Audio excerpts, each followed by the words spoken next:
Allez, on va rester un petit peu en Corse encore, Patrick, avec un garçon que vous devriez adorer parce qu'il vient nous parler de cuisine. C'est Olivier Pouls et je suis certain que vous allez mettre l'eau à la bouche de notre invité ce matin. Vous savez, c'est pas très difficile aujourd'hui avec la Corse, ses spécialités. On pourrait parler de charcuterie, on pourrait parler de fromage, on pourrait parler d'agrumes, de viande. Mais là, j'ai deux mots magiques qui devraient résonner pour vous.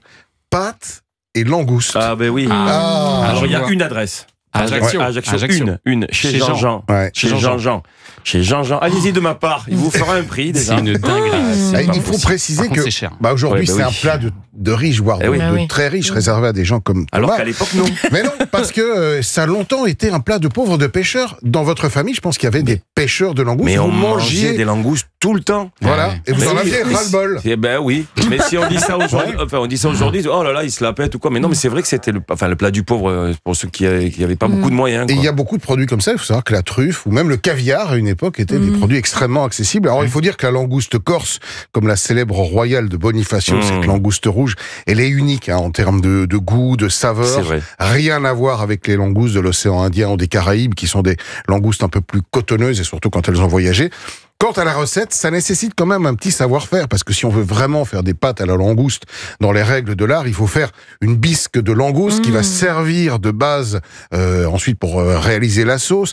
Il faut rajouter de la crème, terminer la cuisson des pâtes dans cette sauce et puis griller la langouste. Ça, c'est absolument magnifique. Et alors, si on n'a pas de langouste, on peut faire ça avec quoi? Et là, on va réaliser une autre spécialité de Patrick, qui est un peu moins corse. Des pâtes toujours, mais au roquefort. Je crois que c'était... je sais faire ça, moi. Pareil. Je sais faire ça, j'ai fait ça tout le temps, je fais ça tout le temps. Non, mais Ça je doit le fais être bon, super ça. bien. Oui, mais je préfère les pâtes aux langoustes. De chez Jean-Jean, même si C'est c'est une plus autre cher. ambiance, c'est une autre Je vous donne ma recette de pâte au roquefort et vous me dites si elle colle à la vôtre et si on est à peu près d'accord. Donc en fait, on réalise une crème de roquefort, on fait fondre du roquefort dans un petit peu de crème, on peut rajouter une petite gousse d'ail, 2-3 tours de moulin à poivre. Ensuite, moi, je fais cuire mes pâtes toujours aux 2/3 du temps Déjà, de cuisson. sur la sauce, vous avez oublié un petit peu de beurre, quoi. Il faut du beurre.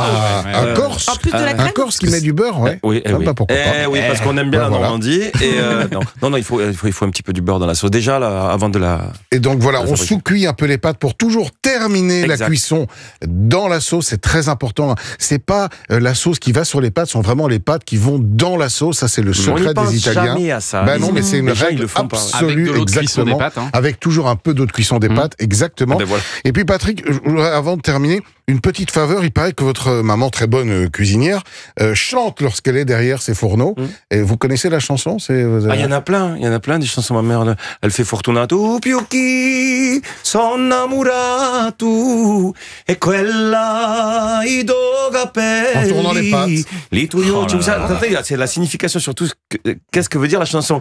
Li tuoi occhi tanto allegri scimiscinu, belle zitelli. Ça veut dire bienheureux à celui qui aura la chance de lui passer la bague au doigt. Et là, elle est encore amoureuse de mon père.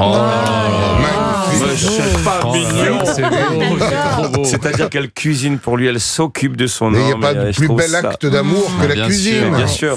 Mais regardez, vous voyez, moi je suis en plein d'amour. Merci Olivier Pouls.